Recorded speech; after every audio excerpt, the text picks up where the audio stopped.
ప్రార్థన చేసుకుందాం. ప్రేమ నమ్మకం మా తండ్రి, మహాగణ మహానీయుడ, మరొక శ్రేష్టమైన సమయాన్ని మాకు ఇచ్చి సజీవ లెక్కలో ఉంచి జీవం కలిగినట్టు మాటలు వినటానికి, ఆలోచించుకోవడానికి కృప చూపిన విధానాన్ని బట్టి వందనాలు. మరి ఈ రాత్రికాలము నిజంగా మీ పిల్లల మధ్య నిలవబడి మీ మాటలని, మీ ఆలోచనలని, మీ ఉద్దేశాలని మేము ఆలోచించుండగా వివరించి చెప్పగలిగేటువంటి మంచి సమయోచితమైన జ్ఞానమును, పరసంబంధమైన జ్ఞానమును నాకు దయచేయండి.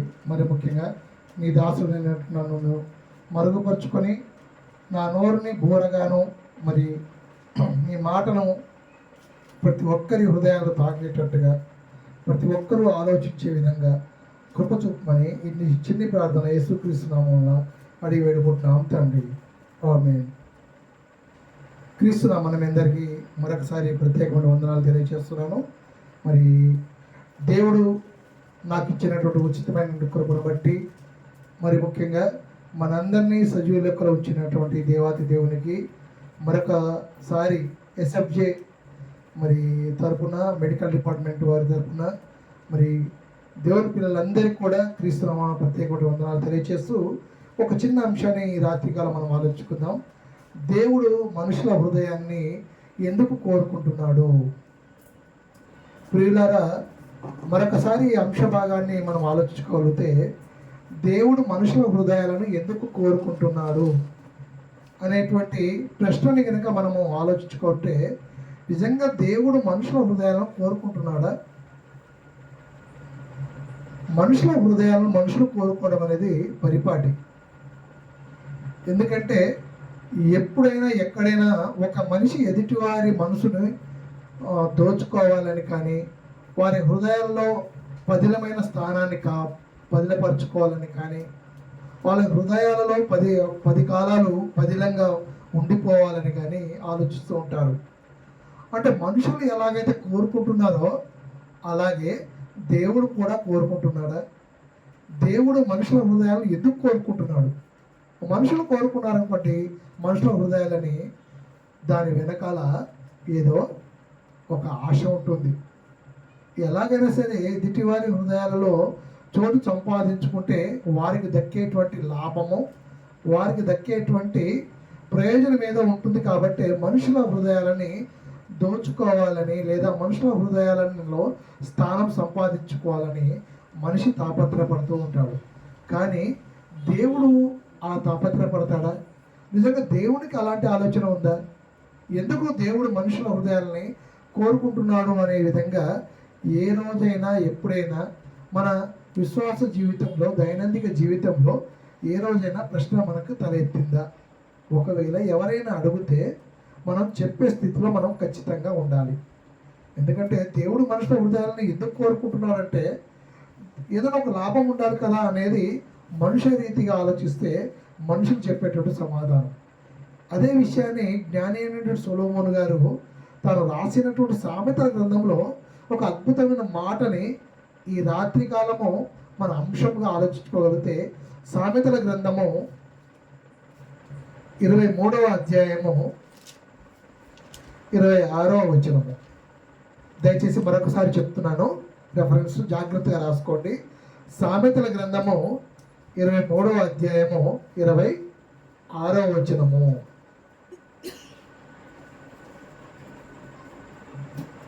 నా కుమారుడా, నీ హృదయమును నాకిమ్ము అన్నాడు. అంటే ప్రియమైనటువంటి దేవుని పిల్లలారా, ఇక్కడ చదవబడినటువంటి వాక్య భాగాన్ని మనము జాగ్రత్తగా ఆలోచించుకోగలిగితే, నా కుమారుడా నీ హృదయమును నాకిమ్ము అన్నాడు. అంటే మన హృదయము అంతకు ముందే ఎవరికో ఇచ్చున్నట్టుగా ఉంది. అంటే మన హృదయము మన దగ్గర లేదు. మన హృదయం మన దగ్గర లేదు కాబట్టి నిజంగా దేవుడు అడుగుతున్నటువంటి మాట ఏంటంటే, నా కుమారుడా నీ హృదయమును నాకిమ్ము అన్నాడు. ఎందుకు హృదయాన్ని దేవుడు ఇమ్మన్నాడు అనేది ఈ రాత్రికాలం మనం ఆలోచించుకుందాం. ప్రేమైన దేవుని పిల్లారా, దేవుడు మనుషుల హృదయాన్ని ఎందుకు అడుగుతున్నాడు? అందులో నా కుమారుడా నీ హృదయము నాకిమ్ము, నా మార్గములు నీ కన్నులకు ఇంపుగా నుండనిమ్ము అన్నాడు. అంటే ఇక్కడ జాగ్రత్తగా ఆలోచించుకోవాలి. ఎందుకు అడుగుతూ ఉన్నాడు హృదయాన్ని అన్నప్పుడు, మరి ప్రేమైనటువంటి దేవుని పిల్లలారా, హృదయమును గురించి లేఖన భాగాలు అనేక సందర్భాలలో మనకు స్పష్టంగా తెలియజేసింది. నిజంగా హృదయాన్ని గురించి ప్రతి ఒక్క విశ్వాసికి, ముఖ్యంగా క్రైస్తవ లోకానికి, సంఘానికి వెళ్తున్నటువంటి ప్రతి సహోదరుడు సహోదరి మనులకి తెలిసినటువంటి విషయం ఏంటంటే, హృదయాన్ని గురించి ఒక ప్రత్యేకమైనటువంటి అవగాహన ప్రతి ఒక్కరికి ఉంది అని చెప్పడానికి నేను సంతోషిస్తున్నాను. ఎందుకో తెలుసా, హృదయాన్ని గురించి లేఖన భాగాలు చాలా స్పష్టంగా తెలియజేసింది. మరి ప్రవర్తనలో పెద్ద ప్రవర్త, మనందరికి తెలిసినటువంటి గొప్ప ప్రవర్త, పెద్ద ప్రవర్త ఎవరంటే ఇర్మియా గారు ఒక మంచి మాట రాయించడం జరిగింది. ఇర్మియా గ్రంథము 17వ అధ్యాయము 9వ వచనము.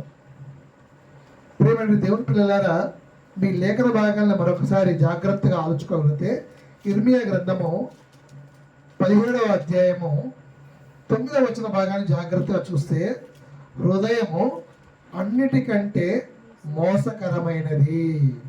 హృదయం అనేది అన్నిటికంటే కూడా మోసకరమైనది అన్నాడు.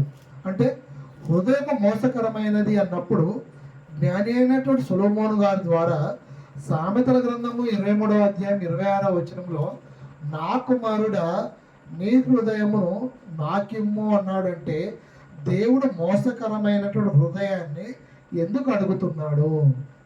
ఈ రాత్రికాలం మనము ప్రశ్నించుకోవాలి. నిజంగా ఇర్మియా ప్రవక్త గొప్ప దైవజనుడు కదా, గొప్ప భక్తుడు కదా.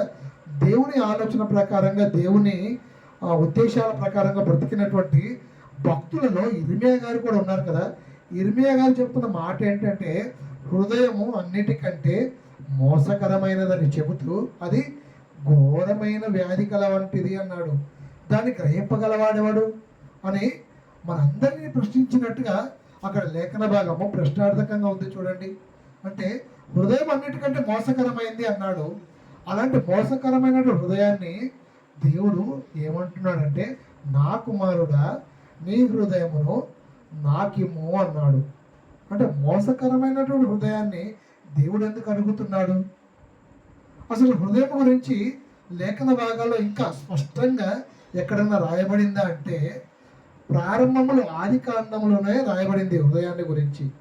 దయచేసి మరి ఆది కాండము 8వ అధ్యాయము 21వ వచనాన్ని జాగ్రత్తగా చూసుకోగలిగితే, ఆది కాండము 8వ అధ్యాయము 21వ వచనము. ఆది కాండము 8వ అధ్యాయము 21వ వచన భాగంలోని చివరి భాగాన్ని నేను చదువుతున్నాను చూడండి. నరుల హృదయాలోచన వారి బాల్యము నుండి చెడ్డది అన్నాడు. అంటే నరుల హృదయాలోచన అంటే హృదయం లోపల నుండి ఉన్నటువంటి ఆలోచన అంతా ఎప్పటి నుండి చెడ్డదంటే అది బాల్యము నుండి చెడ్డది.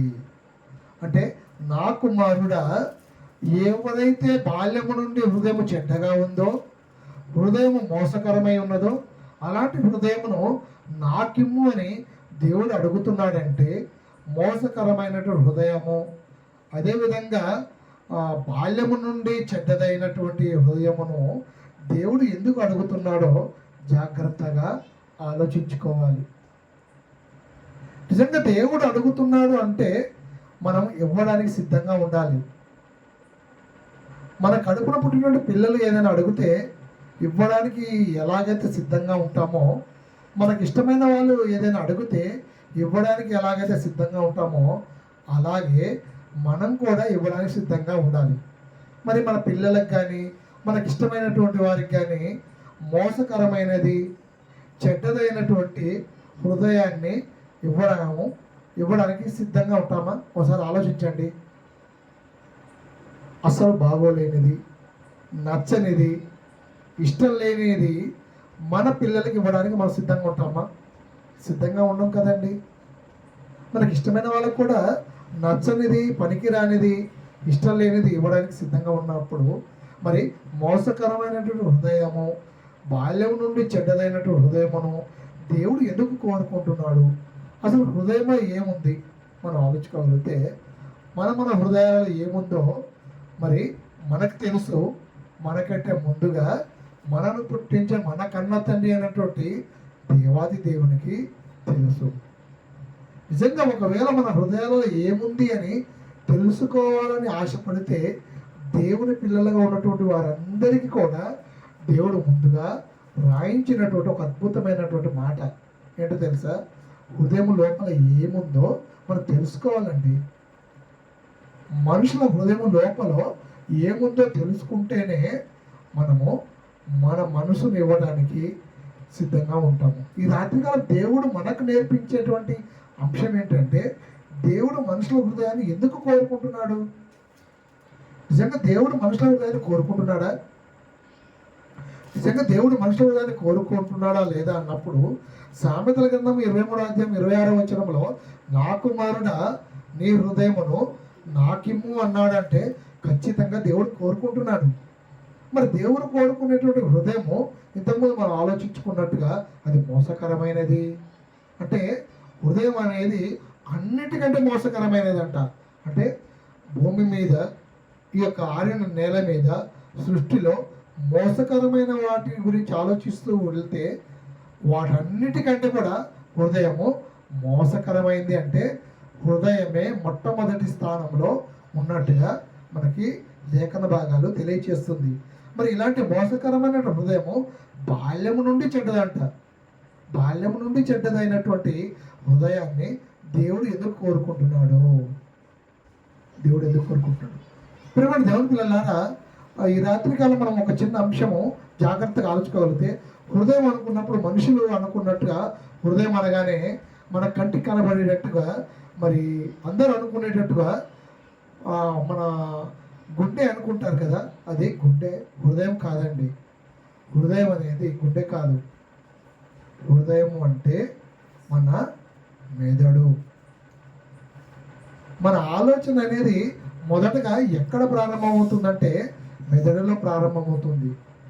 మెదడులో ప్రారంభమైనటువంటి ఆలోచన ప్రకారంగానే ప్రతి కన్ను పనిచేస్తుంది, ప్రతి చెయ్యి పనిచేస్తుంది, ప్రతి కాలు పనిచేస్తుంది, ప్రతి నోరు పనిచేస్తుంది.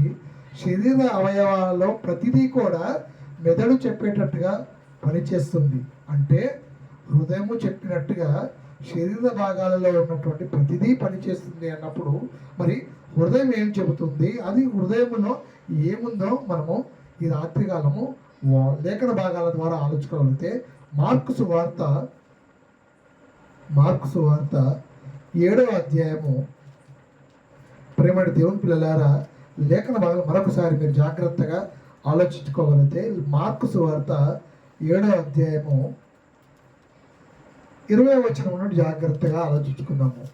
మార్కు సువార్త 7వ అధ్యాయము 20వ వచనం నుండి జాగ్రత్తగా ఆలోచుకుంటే, మనుషులలో నుండి బయలు వెళ్ళున్నది మనుషుని అపవిత్రపరచును, లోపల నుండి అనగా, అంటే ఒకవేళ లోపల నుండి అనగా అర్థం కాదేమోనని అనగా అని చెప్తున్న మాట ఏంటంటే, మనుషుల హృదయముల నుండి దురాలోచనయు, జారత్వములను, దొంగతనములను, నరహత్యలను, వ్యభిచారములను, లోభములను, చెడుతనములను, కృత్రిమమును, కామ వికారమును, మత్సరమును, దేవదూషయు, అహంభావమును, అవివేకమును వచ్చును అన్నాడు. అంటే హృదయములో నుండి వచ్చేటువంటి 13 దుర్గంధముల గురించి ఇక్కడ రాయబడింది. నిజంగా ప్రతి ఒక్కరి హృదయముల నుండి ఏమని, అంటే హృదయంలో నుండి ఏమొస్తాయంట?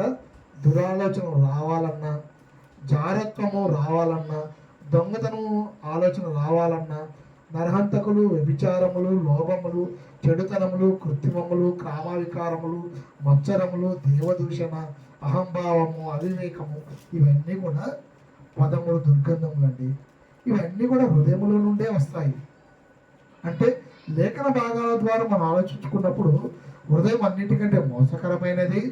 నరుల హృదయము బాల్యము నుండి చెడ్డది.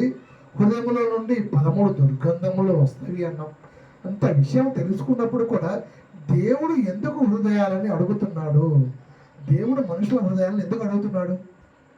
ఆ దుర్గంధాలు చూడాలనా, లేదా అలాంటి దుర్గంధములు కావాలనా, లేదా మోసకరమైనది కాబట్టి ఎలా మోసకరమైందో తెలుసుకోవాలనా?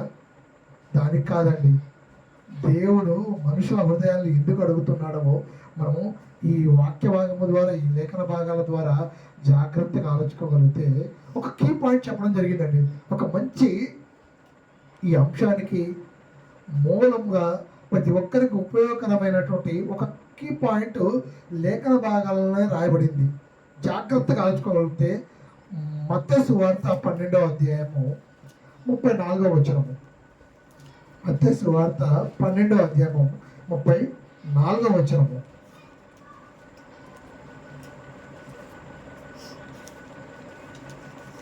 మత్తయి సువార్త 12వ అధ్యాయము 34వ వచనము. హృదయం నిండిన దాన్ని బట్టే నోరు మాట్లాడును కదా అన్నాడు. అంటే కీ అండి, క్లూ ఇచ్చాడు దేవుడు, క్లూ ఇచ్చాడు. నరుల హృదయంలో ఏదైతే నిండుతుందో దాన్ని బట్టే నోరు మాట్లాడుతుంది అన్నాడు. ఇంతకుముందు మనం ఆలోచించుకున్నాం కదా, హృదయం అంటే మెదడు. మెదడు చెప్పినట్టుగానే ఒక కన్ను పనిచేస్తుంది, ఒక నోరు పనిచేస్తుంది, ఒక చెవి పనిచేస్తుంది, ఒక చెయ్యి పనిచేస్తుంది, ఒక కాలు పనిచేస్తుంది. శరీరంలో ఉన్నటువంటి ప్రతి భాగము కూడా మరి హృదయం చెప్పినట్టుగానే పనిచేస్తుంది అని మనం అనుకున్నాం కదా. అదేవిధంగా లేఖన భాగాల ద్వారా దేవుడు మనందరికీ చెప్పినటువంటి ఒక మంచి కీ పాయింట్, క్లూ ఏంటంటే హృదయం నిండిన దాన్ని బట్టి నోరు మాట్లాడుతుంది అన్నాడు. మరి ఇంతకుముందు హృదయంలో ఏముంది అన్నాడు? 13 దుర్గంధములు ఉన్నవి అన్నాడు. మరి ఆ 13 దుర్గంధములు నిండి ఉన్న దానిలో అలా ఒకవేళ నిండి ఉంటే హృదయము, నోరు ఆ విధంగానే మాట్లాడుతుంది. దురాలోచనతో మాట్లాడుతుంది, దొంగతనం చేయాలనిపిస్తుంది, జాగ్రత్తం చేయాలనిపిస్తుంది, నరహత్య చేయాలనిపిస్తుంది. ఇలా హృదయం నిండిన దాన్ని బట్టి నోరు మాట్లాడుతున్న కీ పాయింట్ ఇస్తూ శరీరాన్ని, మనిషిని కంట్రోల్ చేసేదల్లా ఏదైనా కీ ఉంది అంటే అది హృదయము. అందుకే దేవుడు కంట్రోల్ చేసేటువంటి ఆ హృదయాన్ని, ఆ కీనే దేవుడు అడుగుతున్నాడు. దేవుడు మనుషుల హృదయాన్ని ఎందుకు అడుగుతున్నాడంటే ఏదైతే మనుషులని హృదయాన్ని కంట్రోల్ చేస్తుందో దాన్నే దేవుడు అడుగుతున్నాడు. నిజంగా ఈ రాత్రికాలము కీ పాయింట్గా మనం ఆలోచించుకున్నట్టుగా ఉండేది ఏంటంటే హృదయం నిండిన దాన్ని బట్టి నోరు మాట్లాడుతుంది అన్నారు. కాబట్టి మనం మాట్లాడే మాటలను బట్టి మన వ్యక్తిత్వము, మన స్వభావము, మన ప్రవర్తన అనేది ఎలాగైతే తెలియబడుతుందో అదేవిధంగా దేవుడు కూడా మన హృదయాలను అడుగుతున్నాడు కదా. ఎందుకు అడుగుతున్నాడో ఈ రాత్రిగా మనం చూడగలిగితే హృదయమును దేవుడు దుర్గంధములతోటి ఉంచాలని ఏ రోజు కోరుకోలేదండి. దేవుడు మనుషుల హృదయంలో ఉన్నటువంటి ఆ దుర్గంధములతోటి అలా ఉండిపోవాలి మనుషులు అని దేవుడు ఏ రోజు కోరుకోలేదు. దేవుడు ఏమి కోరుకున్నాడో, ఏం చేయాలనుకున్నాడో ఈ రాత్రికాలం మనము ఆలోచించుకోగలిగితే కీర్తనల గ్రంథము 51వ అధ్యాయము, కీర్తనల గ్రంథము 51వ అధ్యాయము 10వ వచనము. కీర్తనల గ్రంథము 51వ అధ్యాయము 10వ వచనము.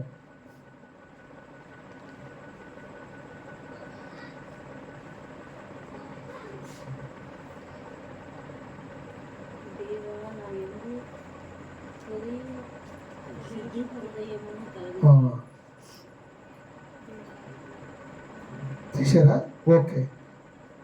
ఇక్కడ కీర్తనల గ్రంథము 51వ అధ్యాయము 10వ వచనంలో దేవా నా యందు శుద్ధ హృదయమును కలగచేయము అన్నాడు. అంటే శుద్ధ హృదయం అంటే క్లీన్ చేయడం అండి, క్లీన్ చేయడం. ఒకవేళ కంప్యూటర్ కానీ మొబైల్కి కానీ వైరస్ వచ్చిందనుకోండి, యాంటీవైరస్ ఇస్తాము, క్లీన్ చేస్తాము. అలాగే మన హృదయాలలో ఉన్నటువంటి 13 దుర్గంధములని క్లీన్ చేయాలంటే దేవుని మాటలు కావాలండి, దేవుని వాక్యం కావాలండి. అందుకే దేవా నా యందు శుద్ధ హృదయమును కలగచేయమని చెబుతూ కింద ఒక అద్భుతమైన మాట రాయించాడు చూడండి. నా అంతరంగములలో స్థిరమైన మనసును నూతనముగా పుట్టించుము అన్నాడంటే అంతకు ముందు ఉన్నటువంటి హృదయంలో దుర్గంధములు ఉన్నవి కదా, దాన్ని క్లీన్ చేసి నూతనమైనటువంటి హృదయాన్ని పుట్టించు అని మరి అక్కడ భక్తుడు ప్రధాన యాజకునికి రాసినట్టుగా మనకి ఇక్కడ అర్థమవుతుంది. కీర్తన గ్రంథము 51వ అధ్యాయము 10వ వచనంలో, దేవా నా యందు శుద్ధ హృదయమును కలగజేయము అంటే మంచి హృదయాన్ని నాకు కలగచేసినట్లయితే నా అంతరంగంలో స్థిరమైన మనసును నూతనముగా పుట్టించు అని చెప్పాడంటే, దేవుడు మనుషుల హృదయాన్ని ఎందుకు అడుగుతున్నాడంటే, హృదయం నిండిన దాన్ని బట్టి నోరు మాట్లాడుతుందన్న ఒక కీ పాయింట్ దేవుడు ముందుగా తెలియపరుస్తూ మన యొక్క హృదయాన్ని శుద్ధిపరచడానికి, క్లీన్ చేయడానికి, అదేవిధంగా నూతన హృదయాన్ని పుట్టించడం కోసమే దేవుడు మనుషుల హృదయాలని కోరుకుంటున్నాడు. ఎవరైతే దేవునికి మన హృదయాలు ఇస్తూ ఉంటారో వాళ్ళ హృదయము శుద్ధిపరచబడుతుంది. ఎవరైతే హృదయాలు శుద్ధిపరచబడుతుందో వారు అంతరంగంలో స్థిరమైన మనసును నూతనముగా దేవుడు పుట్టిస్తూ ఉంటాడనేది ఈ రాత్రికాలం మనము ఆలోచించుకోగలము. అంతేనా అంటే దానితో పాటు మరొక ప్రత్యేకమైనటువంటి గొప్ప విషయాన్ని అదే సామెతల గ్రంథము 4వ అధ్యాయంలో ఒక అద్భుతమైనటువంటి మాట రాయడం జరిగింది. సామెతల గ్రంథము 4వ అధ్యాయము 20వ వచనం నుండి 23వ వచనం వరకు, సామెతల గ్రంథము 4వ అధ్యాయము 20 నుండి 23 వచనాలు జాగ్రత్తగా ఆలోచుకుంటే, నా కుమారుడా నా మాటలను ఆలకించము, నా వాక్యములకు నీవి చెవియొగ్గుము, నీ కన్నుల ఎదుట నుండి వాటిని తొలగిపోనీయకము, నీ హృదయమందు వాటిని భద్రము చేసుకోవడము, దొరికిన వారికి అవి జీవమును వారి సర్వశరీరములకు ఆరోగ్యమును ఇచ్చునని చెబుతూ 23వ వచనము చాలా కీలకమైనటువంటి విషయాన్ని దేవుడు అక్కడ రాయబడింది. ఏంటో తెలుసా?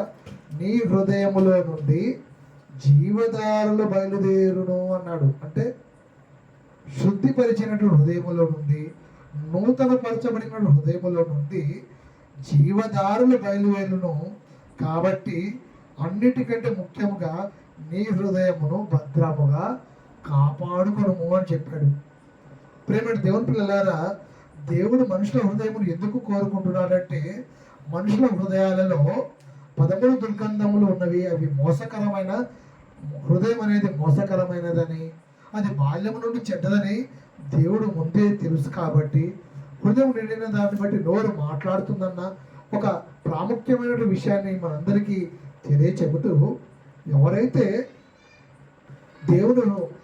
దేవుని మాటలని వాక్యాన్ని అంగీకరిస్తారో వారి హృదయం శుద్ధిపరచబడుతుందని, వారు నూతనంగా పుట్టించబడుతుందని, ఎవరైతే నూతనమైనటువంటి హృదయం శుద్ధిపరచుకున్నారో వారు దేవుని మాటలు చెవియొగ్గుతారని, వారి హృదయాలలో వాక్యాన్ని భద్రపరుచుకుంటారని చెబుతూ, వారి నోటు నుండి, వారి హృదయం నుండి జీవధారలు బయలువెళ్ళును అన్నాడు. అంటే ఎవరి హృదయంలో నుండి జీవధారలు బయలు వెళ్తూ ఉంటాయో వారు దేవునికి హృదయంలో చోటిచ్చిన వారుగా మనకి బయలుపడుతూ ఉంటారు. నిజంగా ఎవరైతే దేవునికి చోటిచ్చారో వారి హృదయం శుద్ధిపరచబడుతుంది.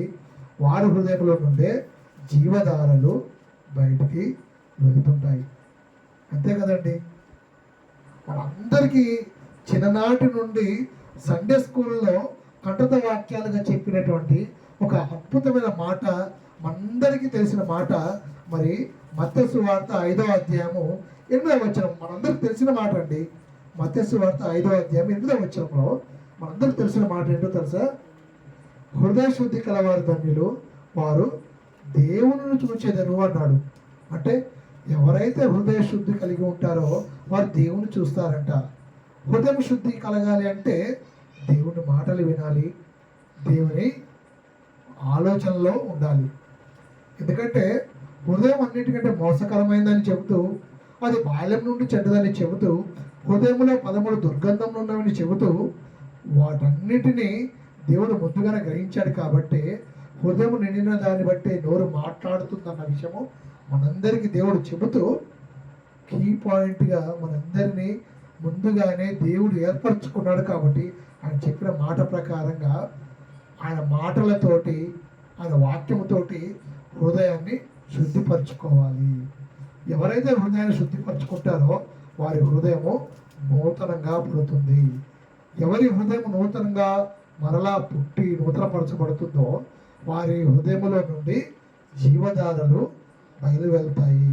అలా జీవధారలు బయలు వెళితే అనేకులు దేవుని యొక్క గొప్పతనాన్ని, దేవుని యొక్క ప్రేమని, దేవుని యొక్క ఔన్నత్యాన్ని తెలుసుకొని దేవుడుండే లోకానికి వచ్చే క్రమంలో ప్రతి ఒక్కరూ ఉంటారనే దేవుడు ఈ రాత్రి కాలము ఒక చిన్న అంశంగా జ్ఞానినుడు సొలొమోను గారు సామెతల గ్రంథంలో చెప్పిన మాటగా, నా కుమారుడా నీ హృదయము నాకు ఇమ్ము అన్నాడు.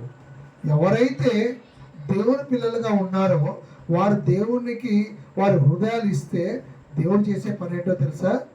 వారి హృదయాన్ని శుద్ధిపరిచి, వారి హృదయాన్ని నూతనపరిచి, వారి హృదయంలో నుండి జీవధారలు బయలు వెళ్ళేటట్టుగా చేస్తాడు. మత్తయి సువార్త 5వ అధ్యాయం 8వ వచనంలో ఎవరైతే హృదయ శుద్ధి కలిగేవారో వారు ధన్యులు, వారు దేవుని చూస్తారన్నారు కదా. ప్రతి ఒక్కరి గురి కూడా దేవుడుండే లోకానికి వెళ్ళాలనే కదా, దేవుని చూడాలనే కదా, దేవునితో పాటు సహవాసం చేయాలనే కదా. ప్రతి ఒక్కరి గురి అదేనండి. మనుషులే వివిధమైన తంత్రాలు కల్పించుకొని మరి హృదయంలో ఉన్నటువంటి దుర్గంధములతోటి ఒకరినొకరు ద్వేషించుకుంటూ, ఒకరినొకరు దూరం అవుతూ, ఆ ప్రేమాప్యాతలు కొరవడుతూ సభ్య సమాజంలో తలదించుకొని బతుకుతున్నట్టుగా ఉన్నటువంటి ఈ రోజుల్లో దేవుడు అడుగుతున్న మాట ఏంటో తెలుసా? మీ హృదయాన్ని నాకిమ్ము. మీరు ఒకవేళ మీ హృదయాన్ని నాకు ఇస్తే నేను ఆ హృదయాన్ని శుద్ధిపరుస్తాను. శుద్ధిపరిచి మీ హృదయంలో నుండి జీవధారలు బయలు వెళ్ళేటట్టుగా చేస్తాను. ఒకవేళ మీ హృదయంలో నుండి జీవధారలు బయలు వెళ్తే వారు దేవుని చూస్తారు. ఎందుకో తెలుసా? హృదయ శుద్ధి కలవారు ధన్యులు, వారు దేవుని చూస్తారు. అందుకే దేవుడు మనుషుల హృదయాన్ని కోరుకుంటున్నాడు. ఎవరైనా సరే దేవుడు మనుషుల హృదయాన్ని ఎందుకు కోరుకుంటున్నాడు అన్నప్పుడు మనం చెప్పాల్సిన సమాధానం ఏంటి తెలుసా? మన హృదయం మోసకరమైనది, అది బాల్యం నుండి చెడ్డది, హృదయంలో అనేకమైన దుర్గంధములు, ముఖ్యంగా 13 దుర్గంధములు ఉన్నవి, హృదయం నిండిన దాన్ని బట్టి నోరు మాట్లాడుతుందని దేవుడు తెలుసు. కాబట్టి దేవుడికి ముందుగానే హృదయాన్ని శుద్ధి చేయాలనే దేవుడు మనుషుల హృదయాన్ని అడుగుతున్నాడు. అలా దేవుడు మనుషుల హృదయాన్ని శుద్ధి చేసి వారి హృదయముల నుండి జీవధారలు బయలు వెళ్ళేటట్టుగా చేయడం కోసమే దేవుడు మనుషుల హృదయాన్ని కోరుకుంటున్నాడన్న విషయాన్ని ప్రతి ఒక్కరూ గ్రహించి మన ఇంట్లో ఉన్నటువంటి మన బంధువులకి, స్నేహితులకి, మనకు బహుమానాలుగా ఉన్నటువంటి గర్భఫలాలకి, ప్రతి ఒక్కరికి, సహోద్యోగులకి, శ్రేయోభిలాషులకి ప్రేమపూర్వకంగా ఈ మాటలు అందించగలిగితే దేవుడుండే లోకానికి వెళ్తామండి. దేవుడుండే లోకానికి వెళ్తాము. ఒకవేళ ఈ మాటలు మనకు తెలిసిన వారికి కానీ, మన ఇంటి పక్కన ఉన్నటువంటి వారికి కానీ, బంధువులకు కానీ, స్నేహితులకు కానీ ఒకవేళ మనం తెలియచేయలేదు అనుకోండి, చెప్పలేదు అనుకోండి, దేవుడు ఒక రోజు మనల్ని అడుగుతాడు. ఎందుకు తెలుసా? మనుషుల హృదయాన్ని నేను కోరుకుంటున్నాను కదా, అసలు మనుషుల హృదయాల్లో ఏముందో వారికి ఒకసారి చెప్పి ఆ హృదయాన్ని నేను శుద్ధి చేస్తాను, నా మాటలతోటి వారి హృదయాన్ని శుద్ధిపరిస్తే వారి నోటి వెంట జీవధారులు బయలు వెళ్తాయని, ఎవరైతే హృదయ శుద్ధి కలగవారో వారు దేవుని చూస్తారన్న విషయము ముందుగానే నీకు తెలియచేశాను, నువ్వు చెప్పలేదని మన మీద దేవుడు నేరస్థాపన చేస్తాడేమో. ఒకసారి జాగ్రత్తగా ఆలోచించుకుంటూ విన్నటువంటి అంశాన్ని, వాక్యాన్ని జాగ్రత్తగా మన హృదయాలు భద్రపరచుకుంటూ ఆ మాటల ప్రకారం మన విశ్వాస జీవితాన్ని కొనసాగించాలని మీ అందరికీ ప్రేమపూర్వకం కోరుకుంటూ నా మాటలు ముగిస్తున్నాను. దయచేసి అందరూ తల్ల ఉంచి కళ్ళు మూసుకుంటే ప్రార్థన చేసుకున్నాం. ప్రేమ నమ్మకం గల మా తండ్రి, మహాగణ మహానీడ, మరి ఈ రాత్రి కాలము ఒక చిన్న అంశముగా నిజంగా మరి ఎస్ఎఫ్జే ప్లాట్ఫామ్ మీద మీ పిల్లలుగా మేము ఈ రాత్రి కాలము ఒక సమూహంగా, ఒక సంఘముగా ఇక్కడ కూడుకొని మీ మాటలు ఆలోచించుకున్నటువంటి తరుణంలో నిజంగా మీరు మాకు తోడుగా ఉండి ఒక మంచి అంశాన్ని, నిజంగా మా నరుల హృదయం గురించి, ఆ హృదయంలో ఉన్నటువంటి వాటిని గురించి ఆలోచించుకుంటూ మీ వాక్యం ద్వారా, మీ మాట ద్వారా మా హృదయాన్ని శుద్ధి చేసి మా హృదయం నుండి జీవధారలు బయలుదేరేటట్టుగా చేస్తారని, అలా బయలుదేరేటట్టుగా చేసినందుకు మిమ్మల్ని చూసేటువంటి అదృష్టం, భాగ్యము మరి మాకు ఇస్తారన్న విషయాన్ని ఈ రాత్రికాలం బయలుపరిచిన విధానాన్ని బట్టి వందనాలు. నిజంగా ఈ మాటలు మా హృదయంలో భద్రపరుచుకొని మా మరణ పర్యంతము మీ రెండవ రాకడ వచ్చు పర్యంతము స్థిరంగా బలంగా దృఢంగా కొనసాగించిన కృప చూపుకొని ఈ చిన్ని ప్రార్థన యేసుక్రీస్తు నామములో అడిగి వేడుకుంటున్నాం తండ్రి. ఆమేన్. అందరి వందనాలండి.